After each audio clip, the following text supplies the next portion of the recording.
Revenge tastes like copper pennies and burnt coffee. That's what I discovered the moment I opened the video message from an unknown number, watching my husband of 3 years kiss Amanda Chen against his office window, 40 stories above Manhattan. I'm Isabel. Until 10 minutes ago, I was just another corporate translator with a corner office and a seemingly perfect marriage. Now I'm someone else entirely. The phone trembles in my hand as I replay the video for the fourth time. My wedding ring catches the fluorescent light of my office, mocking me with its sparkle. Each frame shows Nolan's hands moving across Amanda's back, their shadows stark against the setting sun beyond the glass. Isabel, the Korean investors are here. My assistant's voice crackles through the intercom. Tell them I'm having technical difficulties. My voice stays steady, professional, a skill learned from years of diplomatic translations. Reschedule for tomorrow morning. But Mrs. Carter, they've flown in specifically for tomorrow. I cut the connection, my eyes fixed on the screen where Nolan's betrayal plays on loop. The timestamp shows last Friday, while I was having dinner with my foster parents, celebrating Dad's retirement from the glass factory. My husband was writing his own version of our marriage vows. My phone buzzes with a text from Jenna. Lunch? That new place on 47th? I type back, need you, now, my office. 20 minutes later, Jenna bursts through my door, her marketing agency lanyard swinging. What's wrong? You never cancel meetings.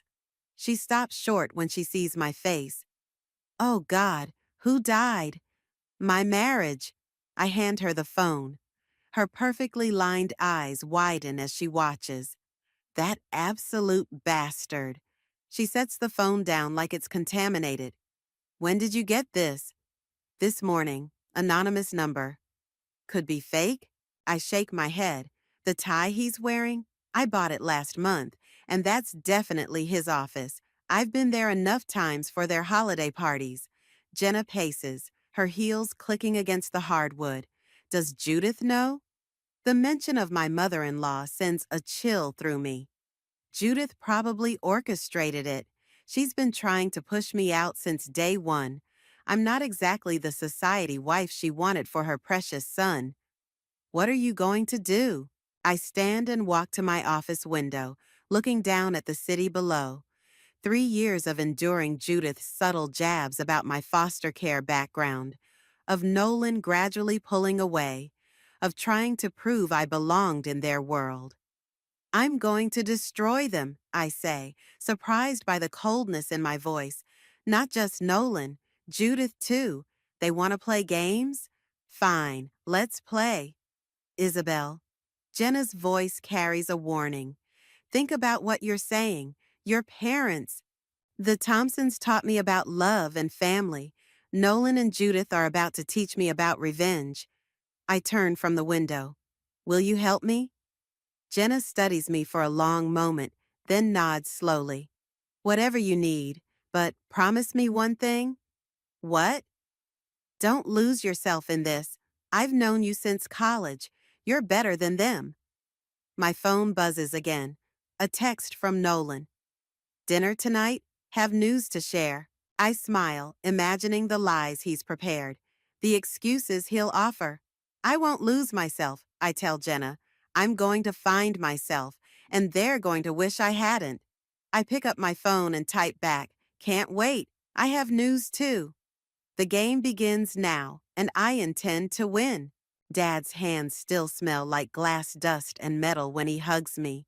The familiar scent hits harder tonight, making my throat tight as I stand in the Thompsons' kitchen. Their modest home feels like a fortress compared to the hollow mansion I share with Nolan. You're too thin, Mom says, sliding a plate of lasagna across the counter. Has that fancy husband of yours forgotten how to feed you? If she only knew. I force a smile, watching her bustle around the kitchen she's ruled for 30 years. Just busy with work, the Korean deal is taking up all my time. Speaking of work, Dad says, settling into his usual chair. How's Nolan handling the merger? Must be keeping him at the office late.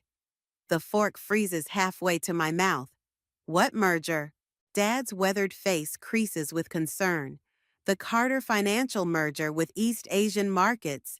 It's been all over the business news. Thought you knew, being his wife and all. The lasagna turns to ash in my mouth. Nolan hadn't mentioned any merger, but he'd mentioned Amanda Chen's expertise in Asian markets countless times over dinner. My phone vibrates. A text from Nolan. Where are you? Thought we were having dinner. Isabel? Mom's voice pulls me back. You've gone pale, sweetheart. I'm fine. The lie comes easily now. Just remembered I forgot to send an important email. Dad leans forward, his calloused hands folding on the table. Something's wrong. Real wrong. I can see it in your eyes, same as when you first came to us. Richard, Mom warns, but he continues. Remember what I told you then? About broken glass? I nod, throat tight. That even shattered pieces can be melted down and made new. That's right. Whatever's broken, it can be fixed or reformed into something different, something stronger. My phone buzzes again. Judith this time. Darling, Nolan says you're not answering. We have wonderful news to discuss. Don't be difficult. I have to go. I stand abruptly, chair scraping against linoleum. There's something I need to handle. Mom catches my arm as I reach the door. Isabel Thompson Carter, you listen to me. Whatever's happening, remember who you are, not who they want you to be. I kiss her cheek, breathing in the scent of home. I know exactly who I am. That's what scares me. The drive to Nolan's office takes 30 minutes. Security waves me through. Mrs. Carter, always welcome. The elevator rises smoothly to the 40th floor, each ping marking another step toward confrontation. I hear their voices before I reach his office. Nolan and Amanda discussing profit margins and market penetration like they weren't penetrating something else entirely last week. Isabel? Nolan spots me through the glass walls. What are you doing here? Surprising my husband. I step inside, smile fixed. Hello, Amanda. Working late again? Amanda gathers her papers, perfectly manicured nails clicking against the desk. Just finishing up merger details. I'll leave you two alone. No need, I say sweetly. I'm sure whatever you're discussing affects me too. After all, I handle all our Asian translations. Nolan's jaw tightens. We haven't announced the merger yet. It's confidential. Like your office meetings after hours? Amanda pales, nearly dropping her papers. I should go. Yes, you should. I turn to Nolan as she flees. Interesting choice, putting the merger lead in charge of your extramarital activities too. Very efficient. Isabel, save it. Your mother's waiting to celebrate your wonderful news, remember? Should I tell her what I'm celebrating? He reaches for me, but I step back. Let me explain. The merger, Amanda. It's complicated. No, it's quite simple. I move toward the door. You chose your path. Now I'm choosing mine. What does that mean? I pause, hand on the door frame. Ask your mother. I'm sure she can explain how quickly things can shatter. The elevator doors close on his confused face. In my pocket, my phone buzzes with another message from Judith. I delete it without reading. Dad's right. Broken things can be reformed. But sometimes they come back sharper than before. The Carter family estate looms before me like a medieval fortress, all stone and judgment.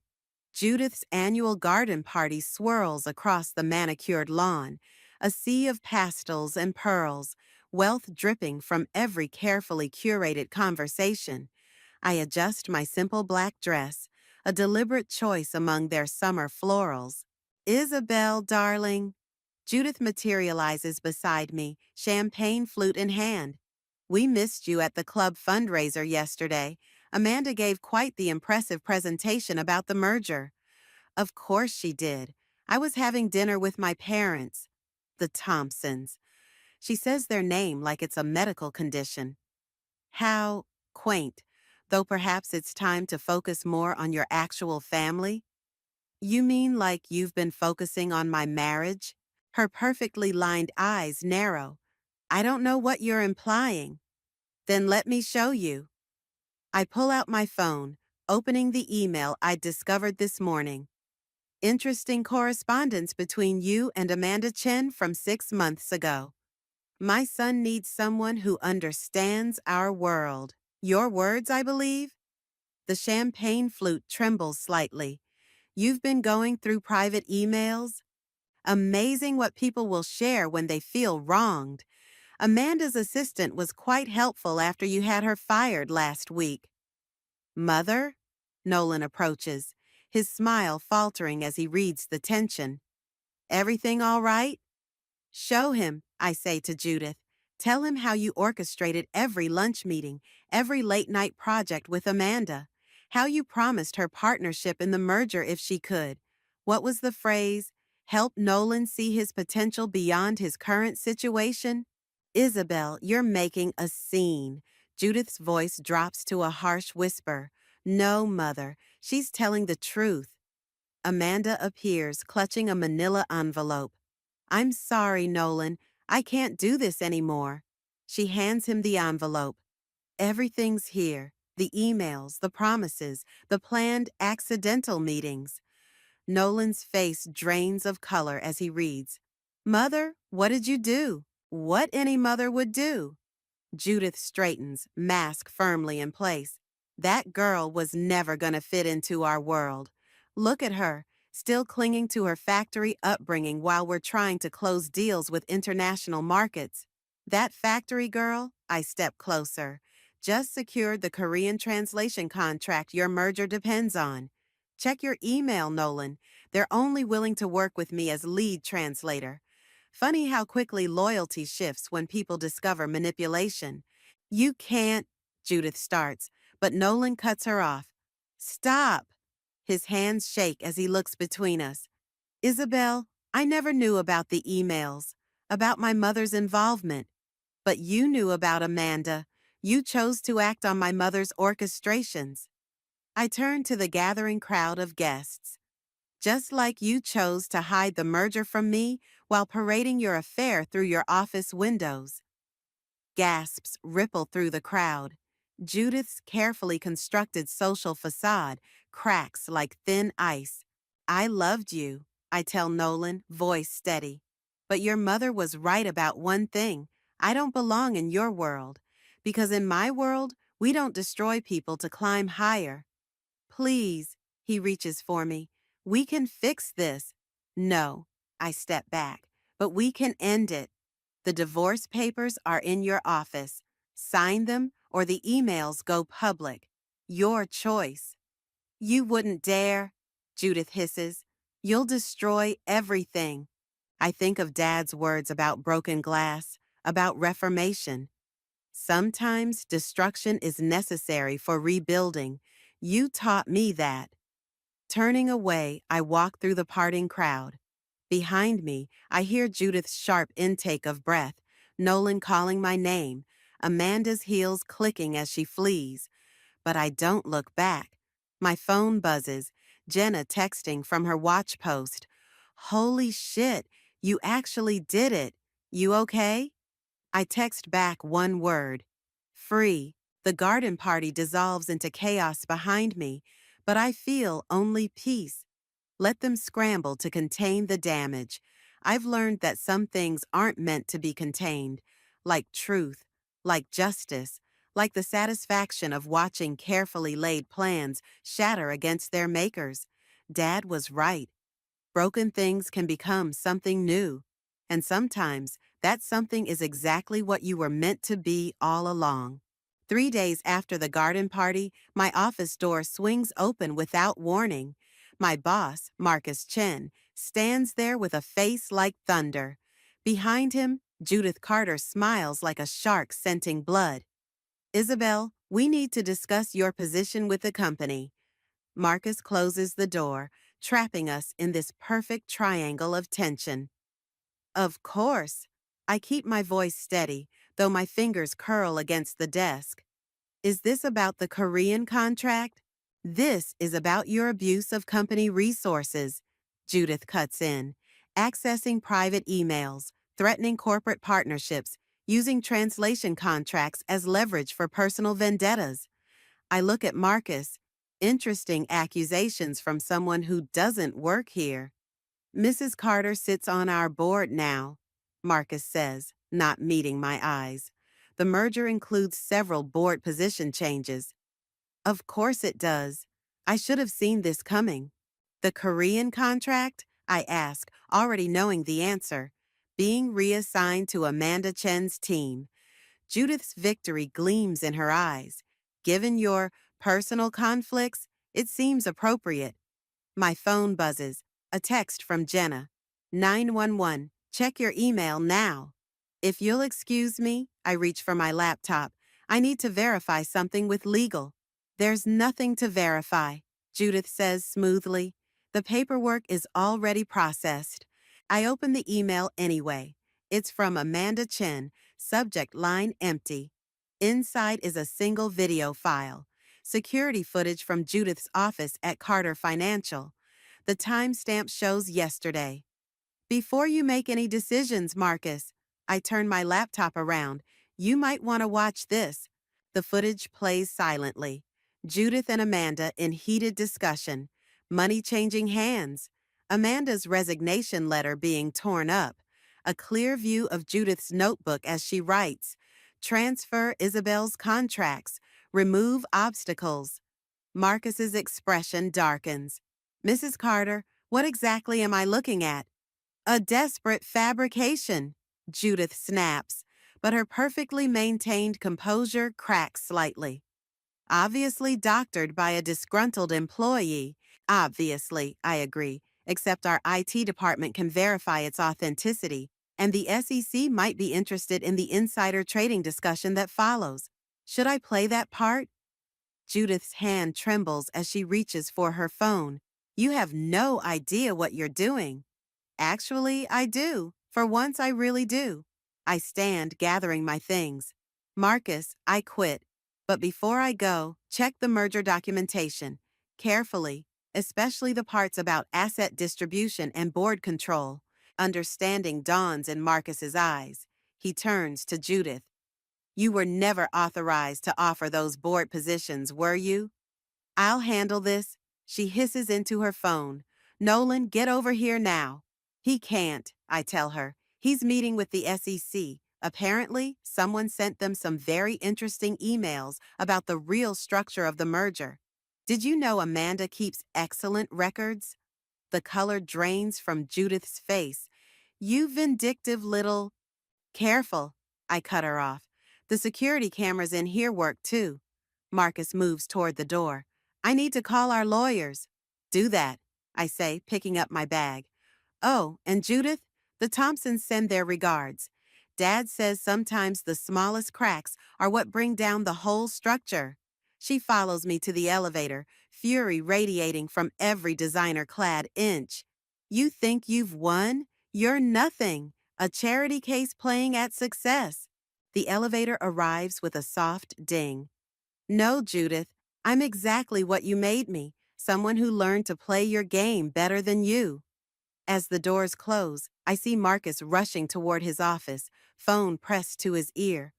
My own phone buzzes again. Jenna, done. Evidence sent to all board members. You okay? I text back. Never better. The truth is, I'm exhausted. Revenge takes more than it gives. But as the elevator descends, I feel something else breaking free. Not just from Judith's schemes or Nolan's betrayal, but from my own fear of being that unwanted foster child again. Sometimes you have to shatter everything to find out what you're really made of. And sometimes what breaks you free is exactly what they never thought you'd use against them, the truth they taught you to hide. Jenna's apartment looks like a war room. Laptops, documents, and takeout containers cover every surface. The wall behind her couch displays a timeline of Judith's manipulations: photos, emails, financial records. 3 weeks of meticulous planning comes down to tomorrow night's charity gala. The guest list leaked, Jenna says, tapping her laptop. Every board member from both companies will be there. Perfect timing. I study the security layout she's pulled up. And the video? Loaded on every screen in the ballroom. One click and her phone rings, cutting her off. She frowns at the screen. It's Amanda. My stomach tightens. Speaker. Amanda's voice crackles through, breathless and panicked.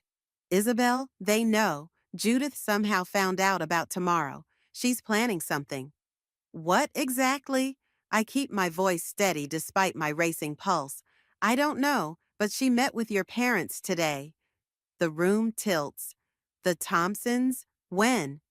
This afternoon, at the factory. I followed her there after she left the office. Jenna grabs my arm as I reach for my keys. Isabel, wait. This could be a trap. Those are my parents. I shake her off.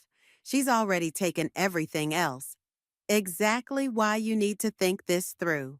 What would your dad say? Dad's words echo in my head. Sometimes the strongest glass has invisible flaws. My phone buzzes. Judith.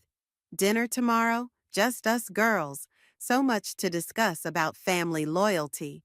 She's baiting you, Jenna warns. I know, I text back. Looking forward to it. Amanda's voice cuts through the tension. There's more. Nolan's been moving money, large amounts, offshore accounts. Can you track it?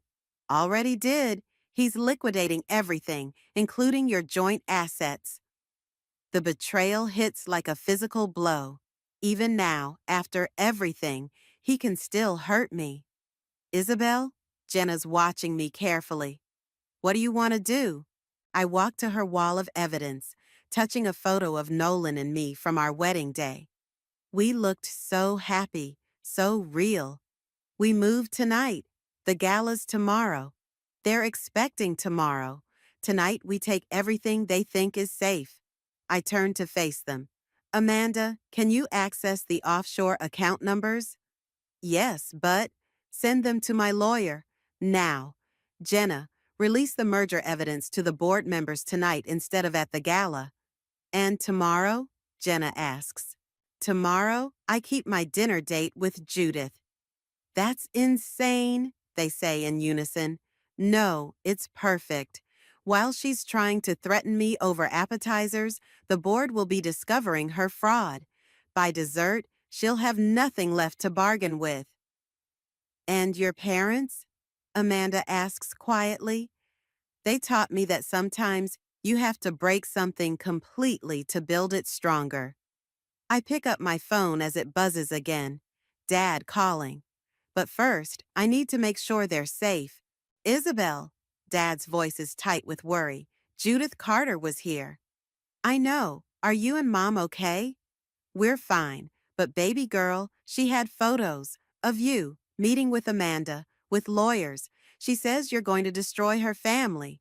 She destroyed mine first. A long pause. Your mother's worried you're losing yourself in this. I'm finding myself, Dad. Finally.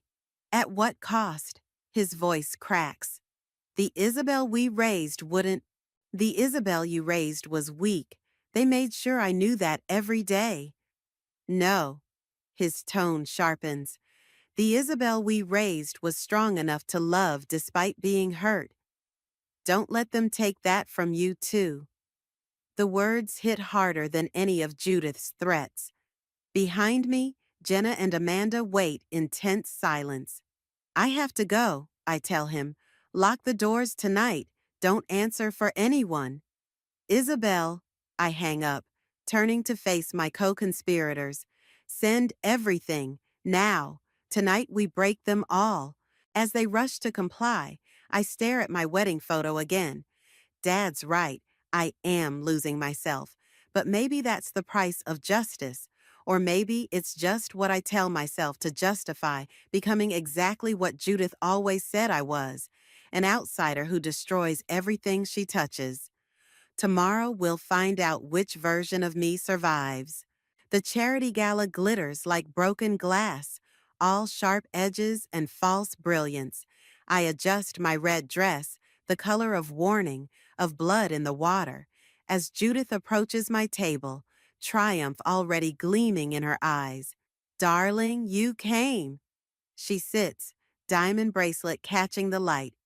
Though I'm surprised you'd show your face after last night's unfortunate email leak. Someone had to witness your grand finale. I sip my water, watching the room fill with board members and socialites. Where's Nolan? Dealing with your mess, naturally. The board seems quite concerned about those merger documents you distributed. My phone vibrates. Jenna. Amanda's gone dark. Can't reach her. Ice slides down my spine, but I keep my expression neutral. Fascinating how quickly loyalty shifts, isn't it? Indeed, Judith's smile sharpens. Speaking of loyalty, your parents send their regards. Such a shame about the factory inspection tomorrow. Safety violations can be so costly. The threat lands like a physical blow. You wouldn't I? Your father's hands already shake from nerve damage. One anonymous tip about unsafe conditions. She shrugs delicately. At their age, starting over would be impossible. Nolan appears beside us, looking haunted. It's done, Mother. The board accepted our explanation about the documents being fabricated. Of course they did. Judith pats his hand. Family always protects its own. Is that what you call it? I stand, fury burning through my veins. Show them the video, Nolan. Tell them how your mother orchestrated everything. The affair, the merger, all of it. Isabel, please. His voice cracks. They'll destroy us. You destroyed us first. Enough. Judith rises, steel beneath silk. Amanda provided a full statement about your attempts to sabotage the merger. Security footage shows you accessing private files. The board knows everything. Amanda would never. Money speaks louder than loyalty, dear. You taught us that. She gestures to the approaching security guards. These gentlemen will escort you out, unless you'd prefer they call the police? My phone buzzes again. Dad. Factory inspectors just left. Said they received multiple complaints. What's happening? The room spins slightly. Everything I'd planned, every piece of evidence, turned against me. Even Amanda. One last chance, Judith whispers. Walk away now, or I'll take everything. Your parents' factory, your career, every last shred of dignity you think you have left. Nolan won't meet my eyes. The security guards draw closer. Around us, the gala continues its glittering dance, oblivious to the destruction at its center. You're right, I say finally. You win. Smart girl. Judith's victory glows complete. I knew you'd see reason. I turn toward the exit, then pause. Just one thing. Yes, Dad always said glass breaks in unexpected ways. I pull out my phone, clicking a single button. Every screen in the ballroom flickers to life, showing security footage from Judith's office. Not the merger meetings, but something far more damning. Judith watches in horror as her own voice fills the room. The merger's a shell game. Transfer the assets before anyone realizes. Then we'll strip the company bare. The footage continues, revealing every detail of her plan. Not just the affair or the merger, but years of fraud, manipulation, and corruption. She lunges for me, but security catches her arms. Different security now. SEC agents who've been waiting for exactly this moment. The thing about glass ceilings, I tell her as agents approach, is that when they break, they shatter everything below them too. Nolan stares at his mother as understanding dawns. You used me. All of it. Amanda, Isabel, the merger. I protected you, Judith shrieks as they lead her away. Everything I did was for you. But he's already walking away, shoulders bowed under the weight of truth. My phone buzzes one last time. Amanda. Sorry for going dark. Had to make sure the SEC got everything. We did it. The gala dissolves into chaos around me. I should feel triumphant, but all I feel is hollow, because in breaking them, I've broken something in myself, too. Something that maybe can't be reformed. Dad was right. The strongest glass has invisible flaws. I just never thought mine would be the need for revenge itself. The police station's interview room feels like a tomb. Judith sits across from me, her designer suit exchanged for prison orange, her perfectly manicured hands now bare of jewelry. Only her eyes remain unchanged, cold, calculating, deadly. Come to gloat? She adjusts her cuffs with practiced elegance, as if they're silk instead of steel. I came to return something. I place her diamond bracelet on the table. Nolan asked me to give it back. My son wouldn't. Your son signed a full confession this morning. About everything. I push a document across the table, including what really happened to his father. The mask slips just for a moment. Fear flickers across her face before the ice returns. You have no idea what you're talking about. The merger wasn't your first cover-up, was it? 20 years ago, when Carter Sr. threatened to expose your embezzlement, you arranged an accident. Like father, like son, both sacrificed for your ambition. Prove it. Already did. Amazing what people remember when offered immunity. The mechanic who tampered with the brakes was very cooperative. She lunges across the table, mask shattering completely. Guards rush in, but not before her nails rake my cheek. You destroyed everything. You did that yourself. I touch the blood on my face. Every manipulation, every lie, every person you sacrificed, it all led here. I protected my family. You destroyed your family and mine. Your family? She laughs, harsh and broken. Those factory workers who took in strays? That's not family, that's charity. The door opens. Nolan stands there, looking older than his years. Stop, Mother. It's over. Darling, please, everything I did was for me? No. His voice cracks. It was for you. Always for you. Dad knew it. Isabel knew it. I just didn't want to see it. Nolan, the SEC found everything. The offshore accounts, the shell companies, Dad's accident report. I signed the confession because it was true. All of it. Judith collapses into her chair, defeat finally breaking through her armor. You were supposed to be perfect. Both of you. My perfect family. There's no such thing, I tell her. Real family loves despite the imperfections. Something you never understood. My phone buzzes. Dad, coming home soon? One last thing. I pull out a final document. The factory inspection? It passed. With honors. Dad's safety protocols exceeded every standard. Your last attempt to hurt them failed, too. Nolan touches my arm. Isabel, I'm sorry. For everything. I know. And I do. In his eyes, I see the same trapped child I once was, desperate for love that came with conditions. Was any of it real? He asks. Us? Parts were, but we both lived someone else's story for too long.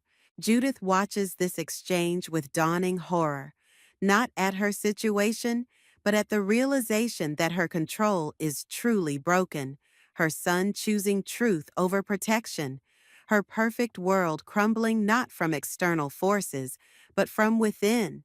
You think you've won? Her voice turns venomous. You're still that unwanted child playing dress-up in our world. Nothing will change that. You're right. I gather my things.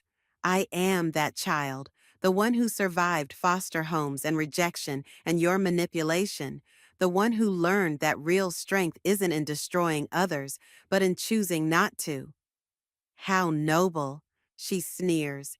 And yet here we are, after your perfect revenge. No, here we are after justice. The difference is, I can walk away. I head for the door, but Nolan's voice stops me. What happens now? Now, you tell the truth, all of it, and maybe someday you'll build something real from the ruins. And you? I look at my phone, at Dad's message waiting for a response. I'm going home, to my family. Behind me, Judith calls out one last time, but her words fade against the guard's shutting door. Her power, her threats, her perfect world, all shattered like the glass she thought would cut me. Sometimes the strongest things aren't the ones that never break, but the ones that learn to rebuild from the pieces. The glass factory's furnace roars like a living thing, turning sand into possibility. Dad stands at the controls, his hands steady now that the threat of inspection has passed. He doesn't look up when I enter, but his shoulders relax, recognizing my footsteps. Got something to show you, he says, adjusting the temperature. New technique we're trying. I watch as he pulls a glowing mass from the furnace. With practiced movements, he shapes it, not into the usual perfect spheres or cylinders, but into something deliberately irregular. See these imperfections? He points to the subtle waves and bubbles in the cooling glass. Japanese technique, kintsugi for glass. The flaws make it valuable. Dad found this in the office. He hands me an envelope, worn at the edges. Inside is a photo, me at 12, newly arrived at the Thompsons, all sharp edges and distrust. Remember what you said that first night? That I'd leave before you could send me away. And I told you that broken things belong together. My throat tightens. I almost became her, Dad. I wanted to destroy them so badly. But you didn't. He sets the cooling glass aside. You chose justice over vengeance. That's the difference between you and Judith. My phone buzzes. An email from Marcus Chin. The Korean contract is still mine if I want it. A chance to rebuild on my own terms. Speaking of justice, Mom appears in the doorway. Someone's here to see you. Amanda Chen stands in the factory office, looking out of place in her designer suit. I had to tell you myself, she says, turning, about the anonymous video. You sent it? She shakes her head. Robert Kane did, Judith's former CFO, the one she framed for embezzlement 5 years ago. He'd been gathering evidence against her for years. The affair just gave him the final piece. Why are you telling me this? Because you deserve to know you weren't the first person she tried to destroy, but you were the first one strong enough to stop her. Through the window, I watch Dad return to his work, adding more flawed pieces to his collection, each one unique, valuable, not despite its imperfections, but because of them. What happens to Nolan? I ask. Probation, in exchange for his testimony. He's selling everything, paying back what his mother stole. Amanda hesitates. He asked about you. Tell him I'm where I belong. After she leaves, I join Dad at the furnace. He hands me a pair of gloves, worn smooth from years of use. Together, we pull another piece from the fire. It's harder this way, he explains as we shape the glass, controlling the flaws, making them beautiful instead of hiding them. But worth it. Like family? He smiles. Exactly like family. My phone buzzes again, Jenna this time. Dinner tonight? World needs celebrating. But I'm already where I need to be. In this factory that smells of heat and possibility, watching Dad turn broken things into art, feeling Mom's presence behind us, steady as a heartbeat. You know, Dad says, examining our finished piece, glass has memory. Even after you reshape it, it remembers what it used to be, carries those experiences in its structure. I think of Judith in her prison cell, of Nolan facing his truth, of my own journey from revenge to justice. We all carry our past, shaped by it, but not bound to it. One more? Dad gestures to the furnace. I pull on the gloves, feeling their familiar weight. One more. Together, we reach into the fire, ready to make something new from the heat and pressure of transformation. Not perfect, not flawless, but real. Like family, like love, like forgiveness.